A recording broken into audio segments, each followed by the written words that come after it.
Amagosa ajongene necandelo lokhuseleko ephondweni athi izixhobo zokulwa ulwaphulo-mthetho zongeziwe kwindawo apho lo mkhwa uvame khona. Isithili sase-OR Tambo kunye noomasipala abambaxa bayaqhuba ukuba ingxaki lolwaphulo-mthetho ephondweni.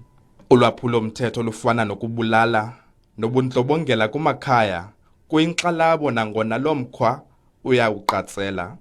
Nokhuseleko ezindleleni ngomnye umba oqwalaselwayo. Sesiqalisile ukuba nasibambe i-roadblocks kwiphondo lonke. Sesiqalisile ungena kwidolophu ngedolophu kusetshwa sifumana abantu abaphula umthetho kwezo ndawo. Saliqinisa ke lo phulo ubheka phambili. Ukanti ukuxhaphaka kwamagosa omthetho lelinye ilinge lokunqanda lo mkhwa.